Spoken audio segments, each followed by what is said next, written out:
আসসালামু আলাইকুম। Hello viewers, কি অবস্থা সবার? আশা করি সবাই ভালো আছেন, সুস্থ আছেন। আমিও আলহামদুলিল্লাহ ভালো আছি, সুস্থ আছি। তো আজকে আবারও হাজির হয়ে গেলাম আপনাদের মাঝে আমার ছোট্ট একটি মিনি ব্লগ ভিডিও শেয়ার করার জন্য।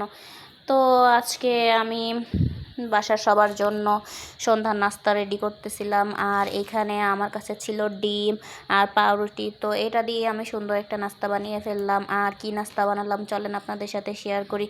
তো সব কিছুই থাকবে এই ভিডিওতে। তো এখানে আমি পাউরুটিটাকে ফার্স্টে কেটে নিয়েছিলাম আর ডিমটাকে চিনি দিয়ে ভালো করে গুলিয়ে নিয়েছিলাম। আর এখানে ফ্রাই প্যানের উপরে তেল দিয়ে এটাকে আমি এখন ভাজবো। তো এটা খাইতে অনেক মজা লাগে, এটাকে মিনি স্যান্ডউইচও বলতে পারেন। তো এভাবে রুটি ভেজে খেলে অনেকটাই ভালো লাগে, অনেক মজা লাগে। অনেকেই খায়, অনেকেই জানে যে আসলে টেস্ট কেমন। যারা খায় আসলে তারাই বলতে পারবে যে আসলে টেস্ট কেমন। আর এটা তো আমার অনেক পছন্দ এই নাস্তাটা। আগে প্রায় সময় যখন বাবু হয় নাই, তখন আমরা যখন দুজন ছিলাম তখন অনেক নাস্তাই বানাতাম, অনেক কিছুই বানিয়ে খেতাম। তো এখন সেটা করা হয় না, সময় পাওয়া যায় না সেরকম একটা। যা খাইতে মন চায় বাজার থেকেই কিনে নিয়ে আসে আর সেটাই খাওয়া হয়। তো আজকে বাসায় বানিয়ে ফেললাম আর সেটা খেলাম। তো অনেক মজা লাগলো খাইতে।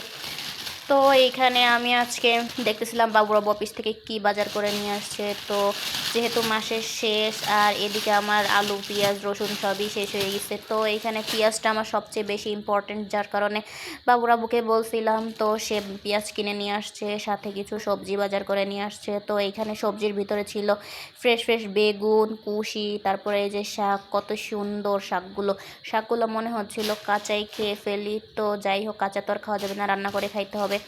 তো এইখানে আবার চিন্তা করলাম যে আগামীকালকে রান্না করব শাক যেহেতু, তাহলে আমি শাকটাকে এখন বেছে কুটে রেখে দিই, কারণ বাবু আছে বাসায়, বাবুকে ধরতে পারবে আর আমি শাকটাকে কেটে বেছে নিতে পারবো। আর কালকে তো সময় পাবো না, বাবু বিরক্ত করবে।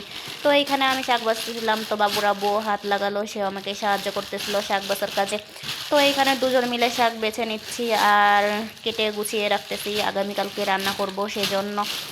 তো এইখানে আমার শাক কাটা শেষ প্রায়। তো এই ছিল আমার আজকের ভিডিও।